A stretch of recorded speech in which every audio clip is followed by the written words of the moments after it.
उरी में हुए आतंकी हमले ने देश की अंतरात्मा पर जैसे चोट कर दी हो। अपने लाडलों को गवाकर अगर देश सिसक रहा है तो कायर दुश्मनों से बदला लेने के लिए बेताब भी।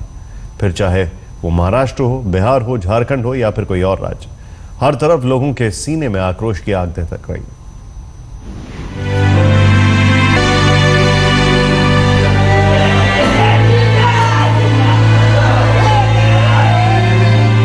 उरी में हुए कायराना आतंकवादी हमले के बाद एक तरफ जहां देश के जवान सिंह गर्जना कर रहे हैं, दुश्मनों को सबक सिखाने के लिए अपनी फड़कती हुई भुजाएं दिखा रहे हैं। पाकिस्तान एक कान खोलकर सुन ले, अब की ये जंग छिड़ी तो नामो निशान नहीं होगा। कश्मीर तो होगा लेकिन पाकिस्तान नहीं होगा। तो वहीं दूसरी तरफ इस हमले में शहीद हुए देश के वीर जवानों के पार्थिव शरीर का इंतजार करते ये आंखें अब पथराने लगी हैं।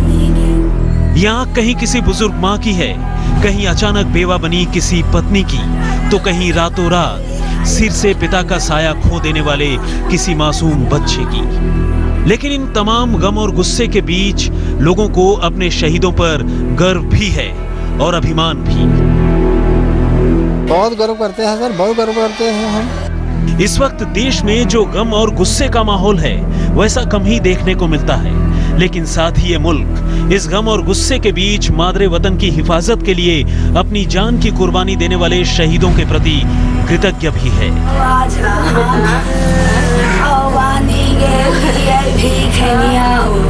ये तस्वीरें हैं बिहार के गया जिले के शहीद नायक एसके विद्यार्थी के घर की। विद्यार्थी भी उरी हमले में ही वीर गति को प्राप्त हुए, लेकिन जैसे ही विद्यार्थी परिवार तक अपने बेटे के शहीद होने की खबर पहुंची, पूरे घर में सन्नाटा पसर गया।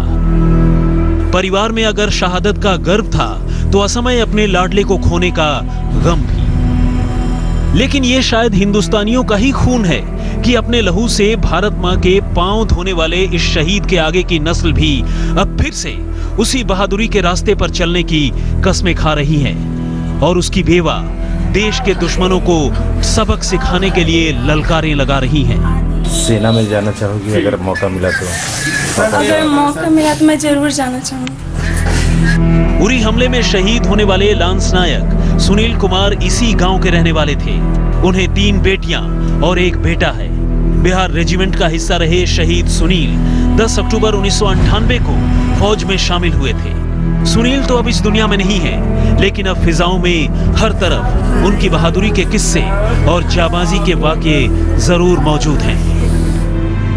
बिहार के गया जिले के बाद अब आइए आपको सीधे लिए चलते हैं महाराष्ट्र के नासिक और सतारा जिले में। ये तस्वीर है नासिक के रहने वाले शहीद टीएस सोमनाथ की। सोमनाथ ने भी उरी हमले में ही शहादत का जाम पिया। अब उनके गांव के लोगों को शहीद के पार्थिव शरीर का इंतजार है। उधर सतारा में शहीद जवान चंद्रकांत शंकर गलांडे के गांव में लोग उनके पार्थिव शरीर की राह देख रहे हैं। चंद्रकांत अपने घर के तीसरे बेटे थे जो फौज में थे। उनके 2 भाई अब भी देश की सेवा कर रहे हैं। आज तक ब्यूरो।